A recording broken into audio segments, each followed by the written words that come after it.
Bienvenidos and welcome. I never thought I would be starting off a tutorial with an apology, but here it goes. I do have to apologize because I recorded about 8 hours worth of video and then realized that the right section of the video is completely cut off, which is very important for VRoid and is even more important if you're trying to teach someone how to use VRoid. So, I apologize. I will do my best to explain everything, and if you have questions, I'll do my best to get you in the comments. But please understand that I didn't catch this until everything was absolutely done. So, with that said, we are going to get into it, and let's do our best. Our first Mohawk is going to be just a very simple, straight down the middle hairline. So, we are using a freehand group. We're drawing a single hair, very wide and very thick. You're very welcome to adjust the endpoints as needed for a flatter or more pointy end and beginning. My line wasn't quite right, so I just took those adjustment points and lined them up a little bit better and pulled it back to where I think the hairlines are going to look appropriate. Obviously, pull down any other adjustment points that you're going to need to pull down. I like this kind of rounded look for this first one that we're doing, so I'm going to do that. Pulling in the mesh where I need to pull in the mesh so it conforms to the head better. I am just using the traditional diamond and fluffy curves, so I'm going to show you real quick that the flat or the triangles I don't think look great. If you're going to do a really short one, those might work out for you, but for me, I found that just the diamond and the fluffy settings are going to be best. And if you want to make this guy shorter, skinnier, you can just do that with the width and thickness sliders, and keep in mind that you can adjust width and thickness at both the group level and the hair level. So depending on the style you want, how big you want it to be, or thick or thin, you can adjust that at both the group and the hair level to get the look you want. So that's with a pretty high thickness to give you that kind of height, and the width is pretty small on that, obviously, to keep it kind of flat looking. So crank up that thickness again to get a really tall one, and crank up the width. So you can really play around with this, get something crazy if you really want to, but I think that's a pretty neat and pretty easy Mohawk to do. And like I said before, just make sure that your lines are as straight as you would like them to be. And that's it for our first one. Let's go ahead and move on to a different hairstyle. So our next style is going to be another Mohawk, and I'm going to kind of do 2 in 1 here. So I'm pulling everything in as tight as I possibly can without actually touching everything in the middle. And I'm going to do kind of an alternating Mohawk, and then at the end I'm just going to basically flip it, clone it and flip it, and you would get kind of a double Mohawk. So that's all I'm doing. I'm pulling the mesh really high. I'm going to pull it around the back. I don't need it sticking out too much in the front, of course, because your hair doesn't stick out of the front of your face. So we're going to do the top up high. We're going to do the back just a little bit. And we're just going to go ahead and use this freehand group and draw some hairs.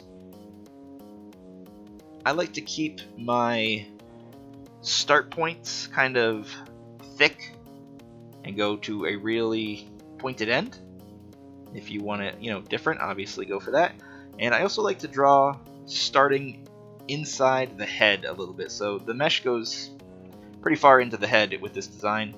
So I like to start kind of just below the head when I can. And if I miss it, I'll just go back and adjust those points as needed. So here I've got a super thick and super wide hair. And I'm just kind of switching back and forth and alternating. And obviously at the back of the head I want some smaller ones, and I'll adjust those as I need to.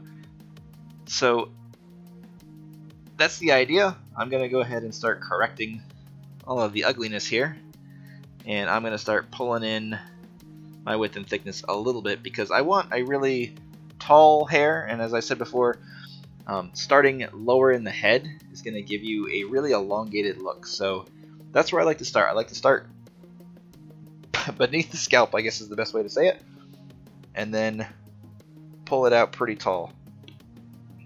So that's all I'm going to do here is just start correcting every single one of these hairs. And I did start probably way too thick and way too wide. But that's what I like to go with because it's easier to adjust inwards and kind of know what you're looking at than to go in the reverse. So if you start really skinny, you may have put your hairs too close together, and then once you make them thicker and wider, your collision is going to be pretty bad. So starting big is going to be your best bet, and then shrinking and adjusting as you need to from there. So that's kind of the alternating look that we're going for.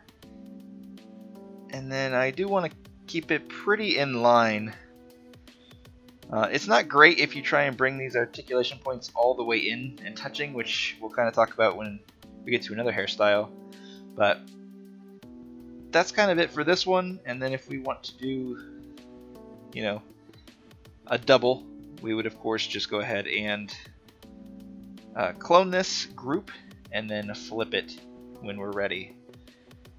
So I am just making these final adjustments here to really make a big long point for each and every single one of these hairs. As always, I always grab the wrong articulation point right at the tip. So let's get that corrected. And that back one's looking a little wonky, so let's just straighten that guy out.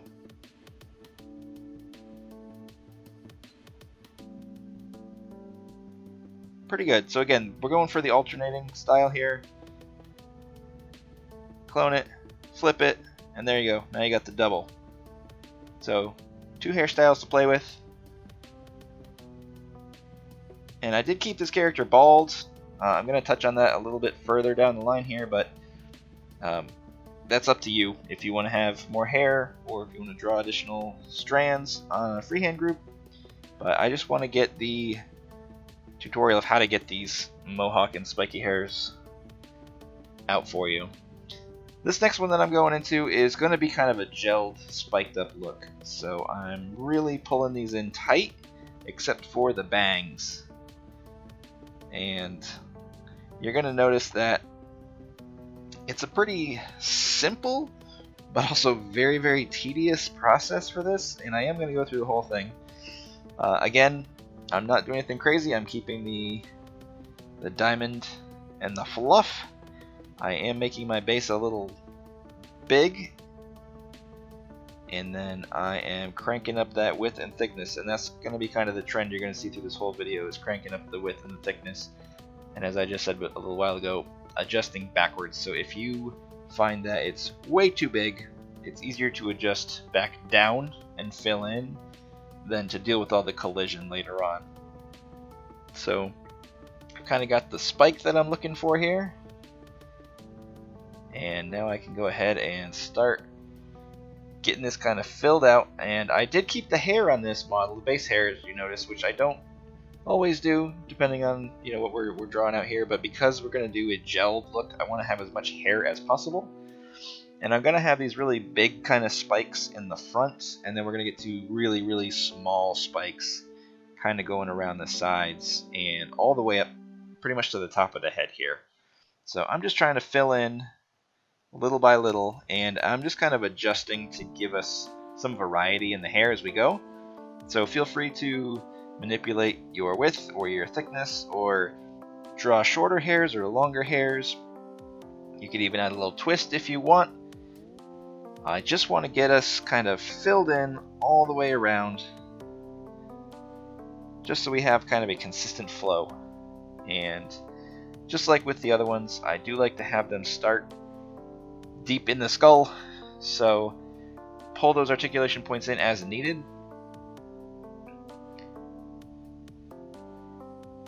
And we're going to go ahead and do our next group.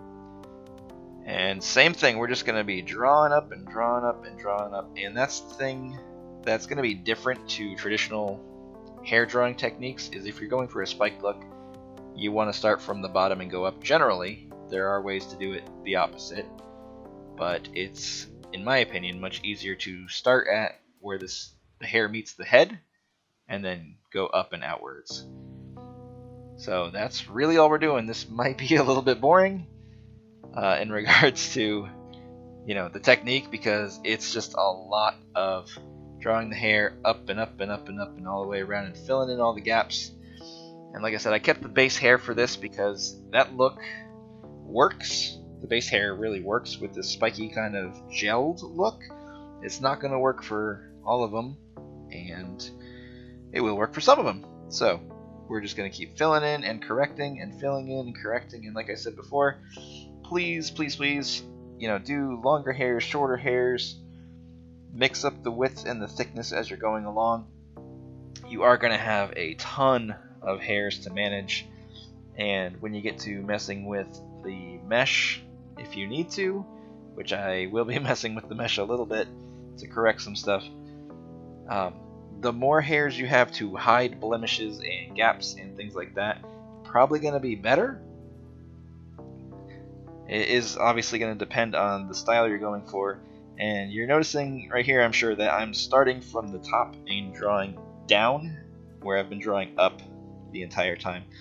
And I'm only doing that because the spikes in the front are going to help hide that, and the flow is going to be just a little more natural once we get to the final product here, which you'll see as I get kind of closer to the end as I'm drawing so many more little hairs up and up and up. And again, you can see me pulling the points in to the skull because that's where we want to start. We want to start inside the head and have the hairs grow up. So we're just going to keep on drawing, down and up and down and up and down and up. Again, this one is not super exciting, super tedious, but I didn't want to just cut it short completely and just say, yep, that's how you do it. I really wanted to show you how tedious it is and how much work has to go into this if you want to make it look good. One thing that I am skipping in this tutorial is the textures of the hair. If you're not familiar with how to draw textures, there are other tutorials for that, but for the sake of time and just to get things going as usual, I didn't want to get into all that. I just wanted to show you the technique and the design and drawing these out and kind of how this is going to look and how it's going to be best to kind of hide all of these little blemishes and ugly bits that you're going to come across when drawing every single hair. So bringing the mesh in to where it's inside the head at the base, keeping the pointy bits out above the head.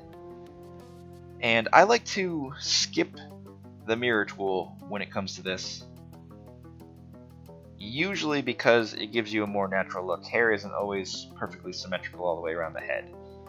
So you'll notice that as I'm making most of these adjustments, I won't use the mirror tool.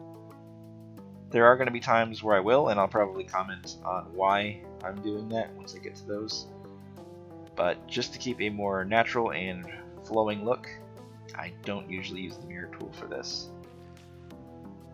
So pulling that up, we are kind of starting from the middle of the head and working our way up toward the top. And that's just my preferred method because as you're drawing these hairs individually, you're going to see how much you need to move the mesh in to be hidden by the layer below it.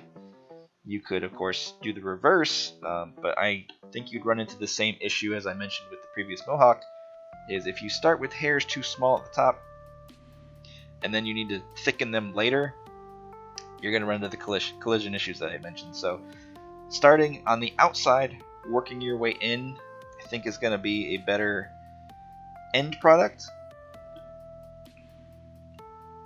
because you're going to be able to hide all those little imperfections. So as we're kind of getting to the end of this, I'm going to draw one more time all the way around. And as I said before, please mix it up when you can or when you need to.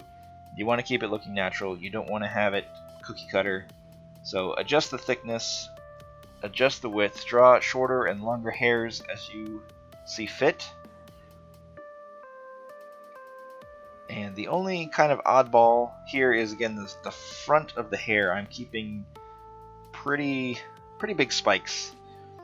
They don't look quite right now that I have everything kind of filled in, but as I mentioned before, it's easier to adjust those bigger spikes down than it is to take smaller spikes and adjust them to bigger sizes and have them still kind of match and be seamless and not be colliding with everything else. So one thing to note is that you are working in 3D, so as you can see here, my adjustment points get a little wonky when you're working from profile view versus the side view or the front view. So just keep that in mind as you're moving those points around, and you're going to have a lot of points. So always make sure that you're working on the right group that you want to be working from, and make sure when you grab a hair, you're grabbing the correct hair, because when you have all these layered, as I do here, you don't want to be grabbing the wrong hair and making some major adjustments and then realize, oh no, I'm on the wrong group, or I'm on the wrong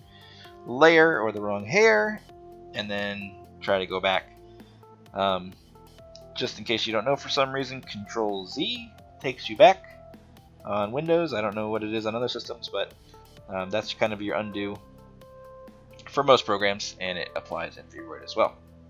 So here, because I'm at the very, very top and I want to have this rounded, I am using the mirror tool just so I can keep this top part very, very rounded. You can see it's still got some little pokey bits, but that's kind of the ideal look that we were going for with this gelled, spiked up look. And just kind of squash these in a little bit to round out the look that I want.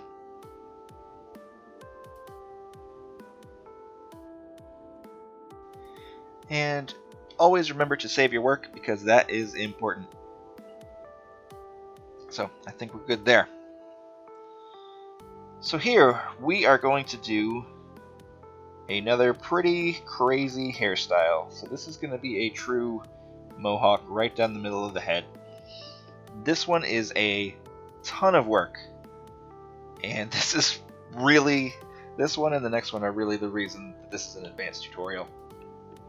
I truly didn't want to bore you with the up-gelled look of the last one, but here we're going with the same idea as the previous single hair Mohawk, but you can see that I've got the mesh pulled into the face behind the eyes, and the rest of it is pulled out quite a bit on the forehead. And this one is just our starting point, just our base. It's pretty wide right now, it's got some thickness on it, and that's what I was just talking about a minute ago with 3D. You gotta make sure that you're right in the middle. So you know what, let's scrap that, let's start over. And we just want to get a really nice pointy spike for a traditional Mohawk. And we're going to go right down the middle of the head, but as you've probably noticed if you're fairly experienced with VRoid, which I hope you are, you can't just draw these spikes, right down the middle, because it doesn't work. And as you probably saw with the other Mohawk, you can't just bring all the articulation points in and just make it work suddenly. So we are actually going to clone at the group level. So don't clone the hairs, you actually want to clone the entire group and then adjust the mesh. And we're going to do this a lot of times. So we're going to clone, and we're going to adjust the mesh, and we're going to clone, and we're going to adjust the mesh, and we're going to do this a lot. And again, this one and the next one are really the reason that this is an advanced tutorial, because you're going to have to make this look seamless while also having a ton of groups to manage. And once you get to the top of the head, you probably know you're going to run into the little roadblock of, oh, well, I can't just adjust back anymore because I'm working on the front of this mesh. So you could move your point all the way around, but then again, you're not going to have a seamless look to this. So what I end up doing is starting over.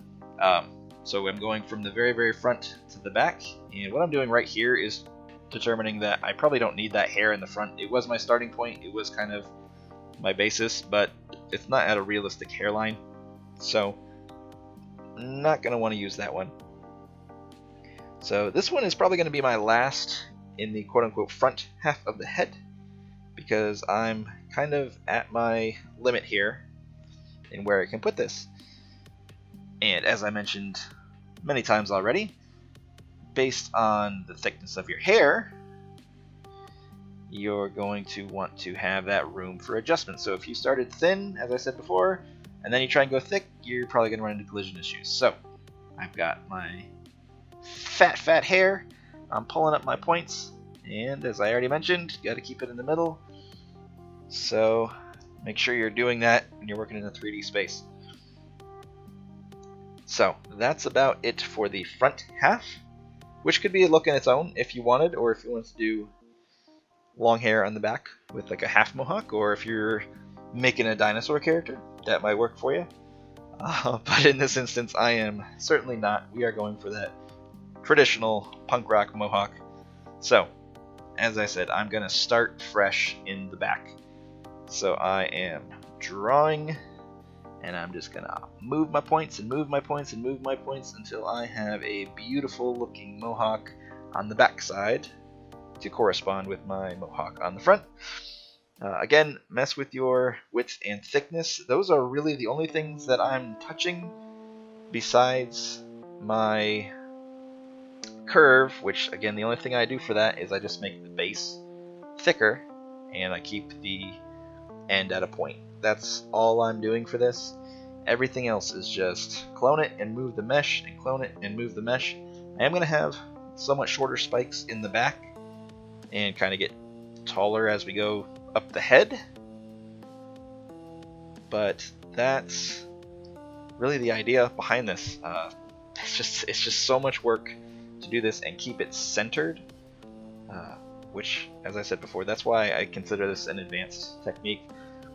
It's just the work you have to put into this, and managing groups instead of hairs individually becomes a little bit tedious. So keep at it. As some of you may know, the mesh gets a little unruly sometimes, especially when you're trying to do these weird angles and perspectives. So as long as you keep your hair in the middle of the head, and that's why you'll notice I'm working in this profile kind of view. I'm not going to the front and adjusting the sides at all. I'm really just adjusting the front and back, and that's so I can keep this aligned in the center. I don't want to screw that up. That's really the number one thing with this, is just making sure it is aligned in the center. If you chose to try and do the lazy route, where you started with regular mesh and you just pulled the sides all the way into the middle, you're going to have a hard time making it align truly in the middle if you're going to be drawing like on the left or right sides, kind of reminiscent of the earlier Mohawk that was alternating. You're not going to get true centered points doing that. So unfortunately, this is probably the best way to do this if you're going for the accuracy of having the Mohawk right down the middle and having a consistent kind of style and spike across the whole thing. So that's going to be about it for that one. The last thing I'm going to recommend on this is, if you want to have kind of the shaved head look without the Mohawk, it's not ideal to do this in VRoid, but I am going to briefly show you how to do this. So if you're on the texture and you want to do a super dark but also really low opacity and just kind of draw in on the head, you're going to have to draw on both the body editor and the face editor to kind of get this to work. Again, I think an external program like Photoshop is probably going to be better for this, because your lines aren't going to match up so well. So you're going to see here, I'm going to start drawing,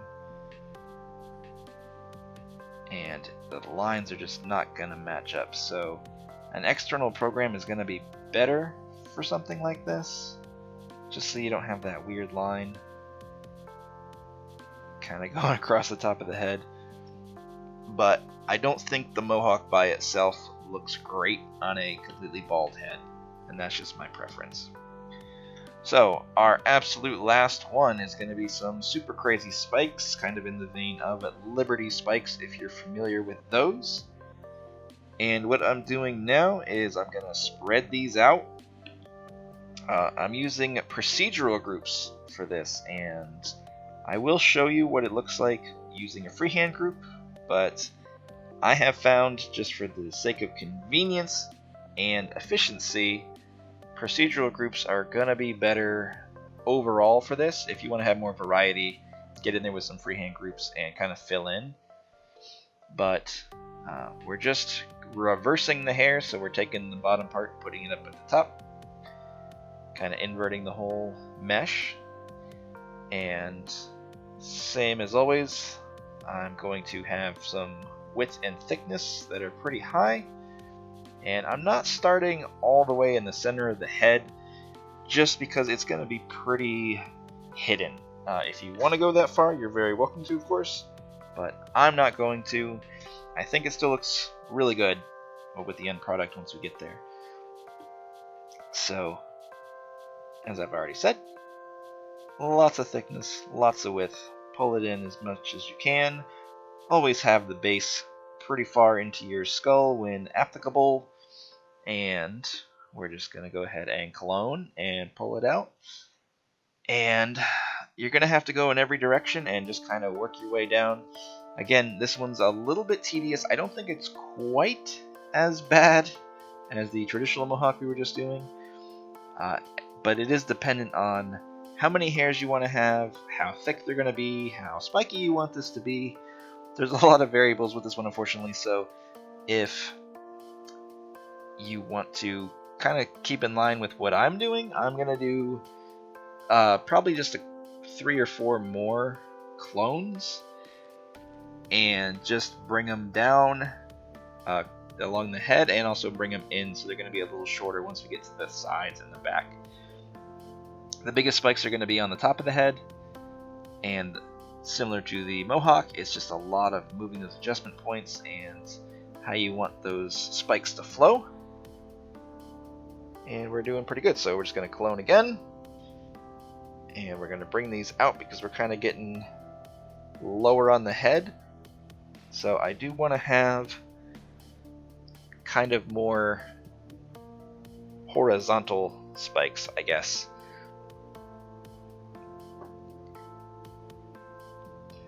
One thing I like to do, and this is the reason I'm actually doing a separate group here, it's going to be the exact same principle, but instead of just doing a straight clone, I like to kind of alternate the way that the hairs are going to flow once you kind of get a little lower on the head. So you could still do this from a clone. I just created a new procedural group, it's just a little quicker. And I'm going to pull these in and make them point out, of course. And because these are much lower on the head, closer to the face, they are going to be significantly shorter. And you can see those 2 on the front are not what I'm going to want, so I will correct those as we go along. But the general concept is starting to come together now. So once I get all the little wavy bits corrected out and we just have spikes, you're going to see that it's looking pretty good. She's kind of looking like a pineapple head, but that's really the idea overall, is to just have a lot of thick spikes. Maybe she got an agave head, might be a better term.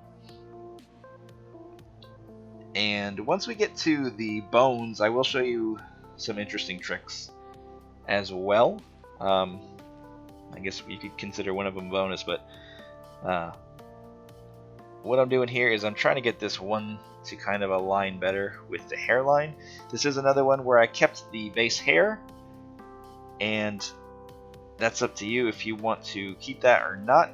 It's obviously dependent on what you're doing. But if you're following along with me, I think personally that the base hair works for this style better than having like a shaved head look or something with what we did for the Mohawk. So here I'm going to show you how to do this with a freehand group. I don't particularly like it. It is more natural looking, I will absolutely admit to that.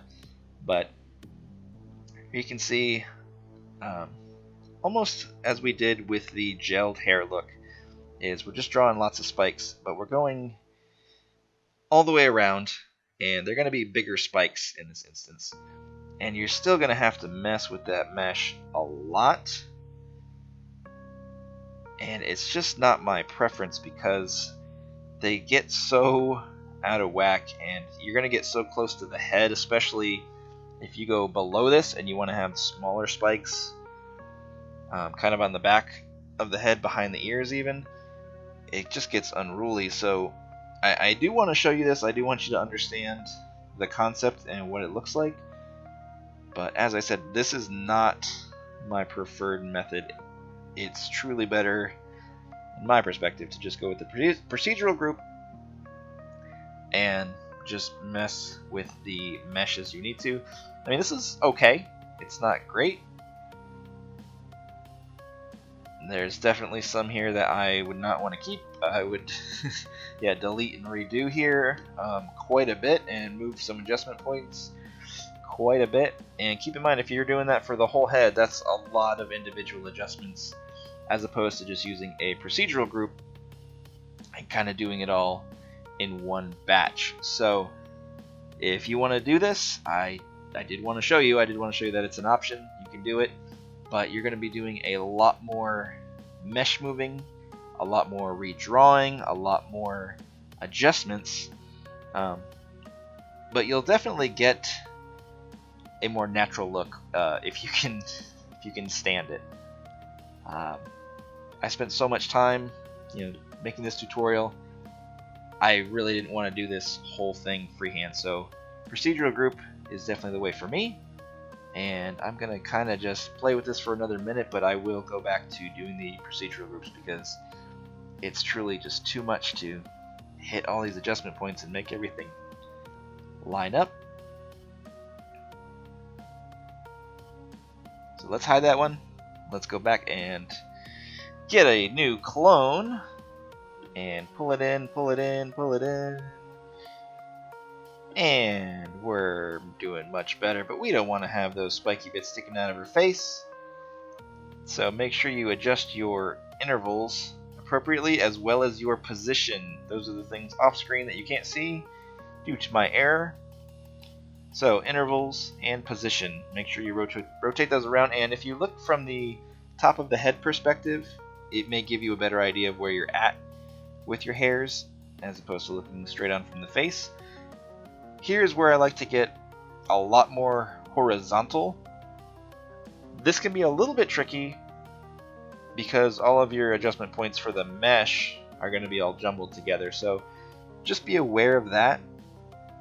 My only concern here right now, as I am pretty horizontal with it, is clipping with the ears, because we don't want to have these hairs kind of clipping through the ears. It's not going to look good, especially if you're going to add any bones. When you're doing hairs like this, I don't recommend a lot of bones, and I'm not sure, how familiar any of you are with actual Liberty spikes, but they're usually pretty stiff. They are going to bobble a little bit. From my experience, they're usually glue to keep those steady, so they might bob a little bit, but they're gonna be pretty stiff. So not worried about them colliding with anything once we have them where we want them, but I don't want them clipping through the ears as we do this. So again, looking from the top of the head view, I'm rotating around the position after I've adjusted the hair intervals that I want. And if you want to have, again, more spikes, less spikes, that's all up to you. This is just a style that I like. I absolutely wanted to cover it because it is one of the more complex hairstyles to do. I don't think I've actually seen any models out there that actually use anything quite like this. So maybe you'll be the first if you do this. But we're looking good. I think we're about done. So looks good. I don't see anything garish. I don't see any clipping with the ears. So nothing too terrible. So if you just hit generate bone group, you're gonna get this funky mess. We don't want to do that. And as I already said, always save your work. So we want to grab all of these groups individually and then create a bone group. I like them all to be together, and if you just leave it as is, you get this cool little porcupine ponytail, which is super fun. Not what we're looking for, but I think it's neat. I did want to show you this. We probably want to have one bone in this thing, so grab your group there. Oops, I undid it. Let's grab all our hairs again. Let's create a group, and we're just going to drop it down to one bone, super high stiffness. And you probably want to have your fixed point up pretty high. So this one's a little bobbly, might be a little too bobbly for my liking, but that's pretty much where we want to be. We want to have one bone, recommended. Maybe you can get away with two. Stiffness up pretty high, and then your fixed point needs to be up pretty high. So again, it's bobbling a little too close to the head for me. It's not really seamless. So let's go ahead and we will go ahead and move that point up with our single bone. And let's see how that looks up above the head. And that looks a little more realistic, a little more natural. So that's the one we're going to go with. So guys, I apologize again, but if this video was helpful for you, please give me a thumbs up. If it was total garbage, give me a thumbs down. And I will catch you all next time. See you!